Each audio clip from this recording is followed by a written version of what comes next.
All right, let's go into some of the NFL looking ahead. I know it's early, but we look at week 9.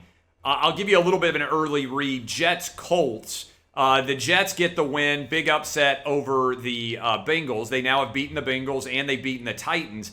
Yet the Colts at home, coming off of a tough loss against the Titans, are a double-digit win. For me, I look at that and say, I kind of like the Jets plus the 10.5 on an early read there. What would you say? I'd actually lean the other way towards the Colts. I want to see the Jets handle a little bit of prosperity. There's no doubt that they caught the Bengals at the perfect time. What was interesting, though, to the Jets' credit, even when they went down 11 with about 8 minutes to go in the game, they still found a way to rally. And Mike White made all the difference in the world. I think he finished with 38 completions. But when you dig into some of those numbers, he had the lowest intended air yards of any quarterback yesterday. And I think a lot of that had to do with the Bengals being out of position, being a little bit flat. You're going to get the Colts to be significantly more engaged. Carson Wentz was embarrassed.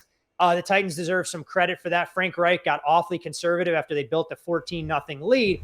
And it's a much different environment playing on a short week, traveling, where now you can't use the element of surprise as far as Mike White's concerned. I think the Colts are going to be able to score. It's a question if the Jets keep up.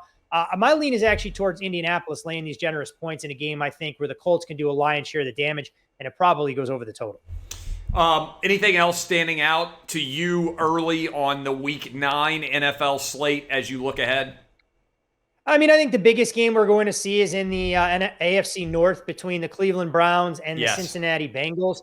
When you look at the Bengals, we just talked about it. You lose outright as a double-digit favorite to the Jets. The Browns didn't do much on offense whatsoever against the Pittsburgh Steelers. Let's see which one of those teams bounces back. We know there were intense expectations placed on Cleveland, more or less co-favorites in that division to start the year. And suddenly here they are searching for an identity, trying to figure out if Baker Mayfield is the quarterback, not just of right now, but also the future going forward. The Rams-Titans game obviously loses a lot of luster with Derrick Henry's injury, so that changes the dynamic some.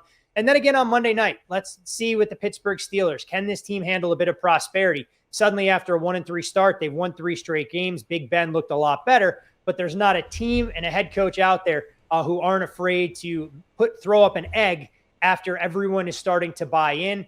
You saw the Steelers struggle to dispatch the Seahawks. I'm not sure they should be nearly a touchdown favorite against the Bears, but want to dig in a little bit further and see if Justin Fields can find any success since the Bears finally unleashed his running ability as he went for north of 100 yards in a loss against the 49ers.